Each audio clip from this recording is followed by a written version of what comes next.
Good afternoon. Thanks for joining us across the fence. I'm Fran Stoddard. Every so often, we'll hear back from someone we've featured on a program. Sometimes it's about a new project that they're involved with or an update to their story. So when Sharon Gates emailed to tell us her son Gabe had recently been crowned a world champion in obstacle course racing, we were all ears. We first introduced you to the Gates family through Military Kids Vermont. The program partners with Vermont 4-H to support the children of deployed soldiers. To find out more about Gabe's recent success, Across the Fence's Keith Silva grabbed his sneakers and headed to the track to follow up with Gates. Emphasis, perhaps, is on the word follow. Set, go. Keeping pace with Gabriel Gates is not easy. Go ahead, Gabe, go. Yep. That's because Gates is a world champion. Give it up for Gabriel Gates. He won the 15K in the 18 to 24 age group at the 2021 Obstacle Course Racing World Championships. The event was held at Stratton Mountain. Gates, a junior at Norwich University, had no expectations heading into the race. I really wasn't prepared to do well. I was happy to be there. It'd been over a year since we'd been able to race, and the World Championship had been in London for 3 years, so I hadn't been able to compete because I couldn't afford to fly to London. So having in Vermont, I was just looking forward to seeing my old friends and have a good race, and going into that with the zero expectations really kind of let me do my own thing. Gates began obstacle course racing when he was in high school. At first, his dad, Sergeant Joshua Gates, advised against racing. Gabe didn't listen. I think I saw like a little commercial. I was like, oh, that's kind of cool. And it was my dad was like, I know people in my unit that have done that. Like, you're a scrawny little high school kid. There's no way. And the moment he was like, I don't think you should do that, it was sold. As it turned out, Dad was right. Sort of. I was completely underprepared. I was wearing shorts and a t-shirt. It was like 53 degrees in September, raining. I was so cold. I was so hungry. I finished. It took me 9 hours, and I loved it. It was super hard. I'd never been challenged like that before, and the feeling that you get when you're finishing is just the best part. Across the Fence first caught up with Gates on a story about Military Kids Vermont, a partnership between the Vermont National Guard's Child and Youth Program and UVM Extension 4-H. Almost always when I'm at these programs, I'm with one of the friends that I've known for probably 10 years now. And we're still friends, and we talk and we hang out outside of camps and Child and Youth programs. And it's a big help, and it sounds kind of cheesy, like, oh, find somebody to talk about it with, but it definitely does help. And those connections, even if you're not necessarily talking about your parent being deployed, you can look at each other and be like, yeah, man, it sucks, but it's okay. The experiences Gates gained through Military Kids Vermont has served him well in obstacle course racing.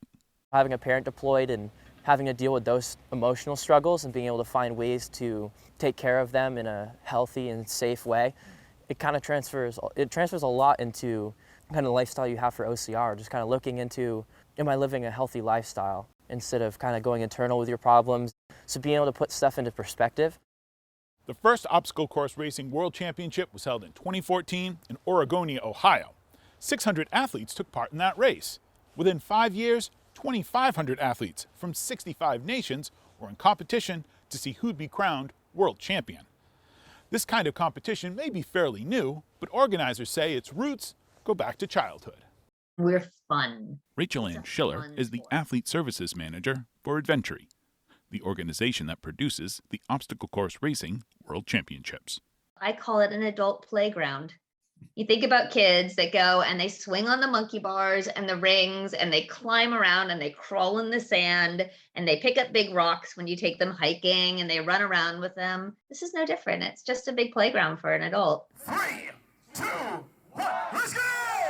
Obstacle course racing requires speed, strength, and endurance. Nice. Schiller suggests looking up to find the type of athlete that fits all three categories. I will actually steal a response. My partner he's a very competitive OCR athlete out here in UK. Climbers hit every single tick.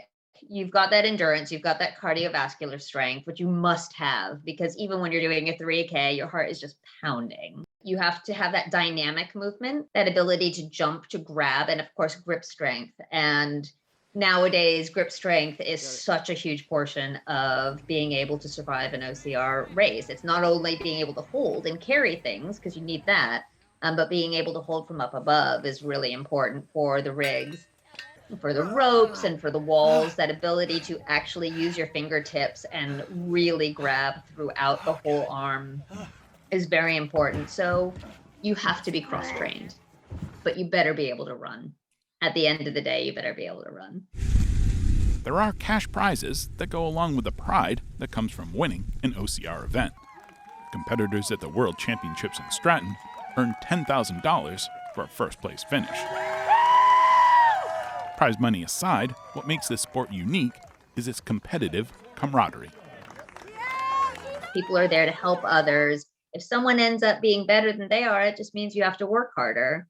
And it's an incredible atmosphere. Obviously, your top competitors are still there to win, but they're not there to make you worse. They're made to make themselves better. It's just that kind of sport. And I don't actually know any other kind of sport like that. I really like the people that are part of it. So the people that I've made, the friends that I made there, they've lasted for years. And it doesn't matter that we're competing against each other. We're all trying to go for the same money pot or the same podium spot. We're all sharing information on how we train, venues we're going to. We share hotel rooms when we need to go places. They ride in our cars, like when we're going across the country. It's like these people, they're our own little family within it. Gates has taken what he's learned from obstacle course racing and made it his way of life. Your body's meant to go far. Every day that I decide to go for a run, I get a little stronger mentally, a little stronger physically, and I learn a little bit more about myself and about my body as I do it. Making sure that your body is just as primed as your mind is super important. Making sure that mentally you're able to just, when it's 3 in the morning, it's pitch black out and you're all by yourself, making sure that you still want to keep going forward. And then on the other side of that, making sure that when it's 3 a.m. and you just want an ice cream sandwich, that's probably not the best thing you need to eat.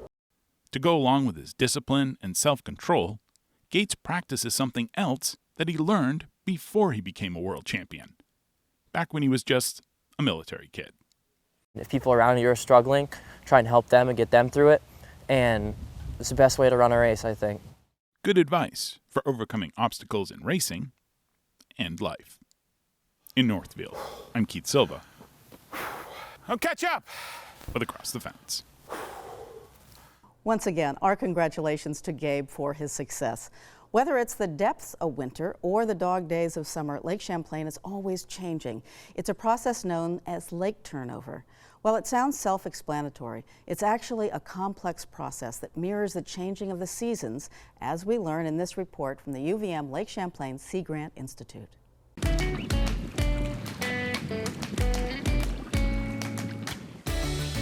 Lake Champlain is an extraordinary natural resource nestled between New York, Vermont, and Quebec. But the lake and its tributaries are being negatively affected by human activities on the land. Lake Champlain Sea Grant works to develop and share science-based information to improve the environment and economy of the Lake Champlain Basin.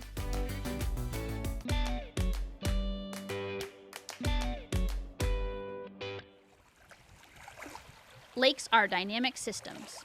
Throughout the year, Lake Champlain experiences thermal stratification and lake turnover. What happens is occurring below the surface of the water in Lake Champlain from season to season. First, what is lake turnover and thermal stratification? Second, what impact do these events have on aquatic life? In the same way we visualize shifts in the landscape, the same things are happening at the depths of Lake Champlain throughout the course of the year with the changing of the seasons. Lake turnover is exactly what it sounds like. Water moves from the top of the water column to the bottom in a mixing event. What is happening in the lead up to these mixing events? Thermal stratification is the process in which the lake becomes divided into layers based on water temperature and density. As the summer progresses, stratification becomes stronger and will create niche segments throughout the water column. When the lake is stratified, there is going to be warmer water at the surface and colder water at the bottom of the lake. What you are seeing right now is a visualization of how the lake temperature shifts throughout the year based on physical effects in the atmosphere above, like temperature changes and winds. Lake Champlain turns over twice a year, once in the spring and once in the fall.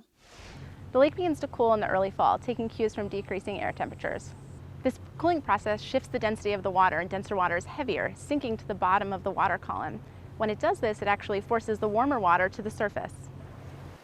This cooling process sparks one of the annual lake turnover events in Lake Champlain. What impact does this have on the aquatic organisms that live in Lake Champlain?